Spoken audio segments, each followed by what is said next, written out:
it has been a crazy market today. We had CPI release. I did a previous video on that, but I'm going to get into a couple things here. I might be a little bit all over the place. We're going to look at some cryptos. We're going to look at my favorite Bitcoin miner, Clsk, and I'm going to give you some of my notes from the previous earnings call for Clsk and some of my thoughts there. Now you can see the overall market. My previous recording, it was definitely a lot more red, and the market is recovering, and actually small caps are doing quite good today. Now in my last video, I covered CPI very briefly. I wasn't all that impressed with it, and initially the market wasn't either. But I also went into a small cap semiconductor stock that went 12-13% up today. It got a positive price target from a 5-star analyst, Craig Ellis. I've talked about him before. So if you're interested in any of that, check out my previous video. But you can see that definitely throughout the day, the market has somewhat recovered. We do still have a lot of red, but I would say it looks a lot better than it did earlier today. And one small cap that did absolutely fantastic today, mainly due to crypto rising and also small caps in general, Clsk. From bottom to top today, it actually got nearly 15%. However, from the previous close to the end of today, it did gain nearly 12%. Now I have something on the chart here for Clsk that you should keep your eye on. And this is this red trend. It still hasn't broken yet. It is maintaining it. And the longer it maintains it, the more likely a drop from it will be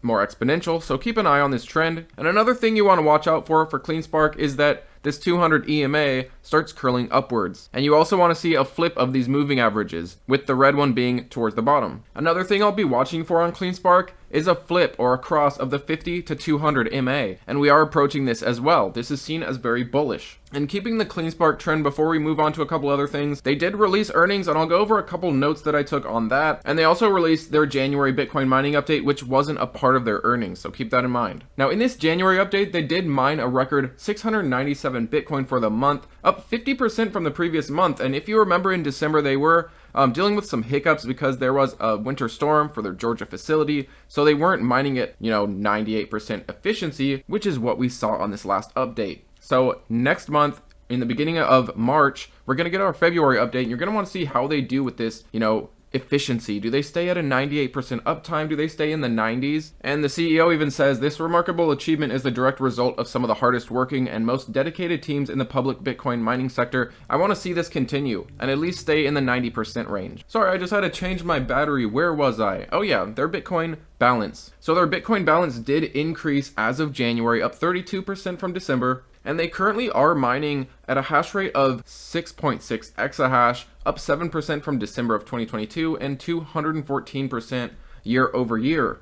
Now I did take a couple notes from their earnings call, and I'm sure you guys heard as well that they still do expect a 16 exahash by year end, which is good to see them reiterate that projection. Now they also mentioned that their Washington expansion is currently underway, with another 15,000 miners supplying them about another 1.9 exahash. By June, they do expect a 8.5 exahash, and their Sandersville facility, which that project is starting in the coming months, has a target completion of November 2023, just before year end. And they did put a disclaimer in there. They said dependent on energy providers, so we'll see how that goes. But the Sandersville facility is another expected 5.5 exahash, which by going from the math here would bring them up to about 14 exahash. Now, as for that 2 exahash gap, bringing them to 16 by year end, there really isn't a plan there yet, but they did say they are confident in filling that 2 exahash gap and bringing it to 16. And they also did mention the possibility of mergers and acquisitions in the near future. And one great thing they did say is the energy prices are on a positive trajectory in terms of cost. Now, as for their co-hosting, they did mention, over and over again that they are focused on proprietary mining. That's the better way for them as the way they see it. But they did mention as for their current co-hosting facility, which supplies 50 megawatts, they do plan on continuing that until those miners reach end of life. So for the foreseeable future, at least for that facility, co-hosting will continue. Overall for their earnings, I'd say it was a positive. There are some concerns. Executive-based compensation has been a concern throughout this company's lifespan for the most part, as well as dilution. And those in my eyes are definitely short-term headwinds. I do think as this company reaches end of year and as they reach profitability, as we get into the next Bitcoin bull run, those concerns will be less and less of just that, a concern. But admittedly, it still is currently a major concern with this company. And let's face it, it is a small cap and it's not profitable. But I am convicted in this one for the long term because of the actual growth we've been having in terms of mining. They have been growing more than any other miner, and that's even proven in their earnings. They literally bring a slide up showing that their exahash growth has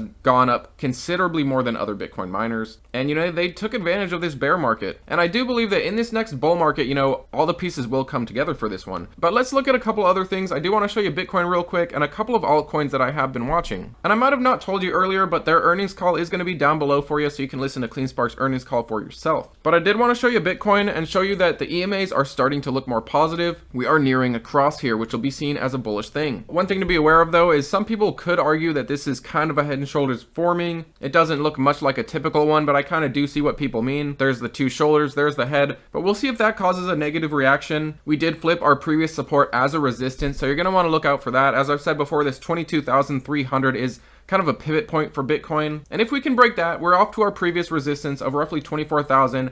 And then if we can break out of 25, I'd say we're actually on our way closer to 30 just because of how levels are in that area. But for now, it seems like Bitcoin's head is just hitting the ceiling and wants to break the damn roof off. And on the daily, we did just have a 50 to 200 MA cross. This is seen as bullish, and I do think these risk on assets, be it Bitcoin, be it Tesla, be it risky small caps, I do think they have a lot of room to run if we do get that liquidity pushing in there. Charts recently have becoming more and more bullish, and it becomes more apparent as you bring up more indicators. And you'll see here as the 200 finally started curling, finally getting that positive direction, that just caused Bitcoin to absolutely push. There of course was another potential plethora of other things that contributed to Bitcoin pushing, but that 200 just starting to curl back upwards is seen as a bullish move. And the fact that we're crossing now on the 50 and 200 is just more reason to be bullish on Bitcoin. And plus, as time goes by, we are getting closer and closer to the halving.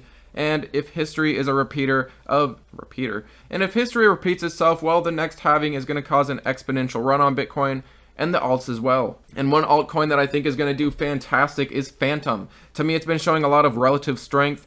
As we get these bullish moves, Fantom moves a lot more, but as we get the drops, Fantom drops a lot as well, but not as much as its bullish moves lately. To me, that shows a lot of relative strength. You're going to also want to watch this upward trend line.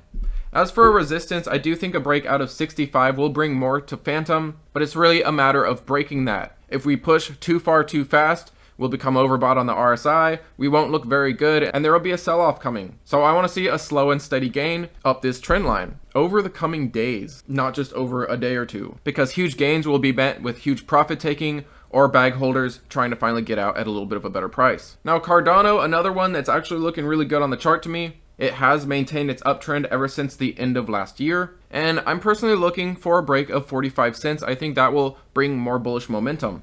But this is another coin that has just gotten extremely decimated, and it has a 10x before it just gets to its previous high. I'm not saying it'll get there, but that just shows you how much it's still beaten down despite it running up a little bit. And it's funny because there's so many people that are like, oh, I missed it, it's up 10%. Well, sometimes you gotta zoom out and realize it's down like 90%. Despite it being up, 10, 20, 30% on the month, it still, in my eyes, has a long way to climb. And one final crypto that I wanted to mention is Litecoin. I've been liking this. I've mentioned this one to you guys before. Litecoin has a halving just like Bitcoin does, and we do get an anticipatory run up on Litecoin's halving. Now for this one, it has been on an uptrend ever since June of 2022, and since then it's been maintaining this uptrend, and the EMAs have in fact flipped, and we've just been riding this nice bullish channel. Now it did come up to $100 very briefly and was met with sellers, but I do think while it's under 100, I do think it's a fantastic buy, and I will continue as it goes over 100 to dollar cost average into Litecoin. But let me know guys what you think about CleanSpark. How do you feel about CPI? How do you feel about Indie Semiconductor if you watched my previous video? And what cryptos have you been watching lately? Let me know down below in the comments. Thanks as always guys, and take it easy.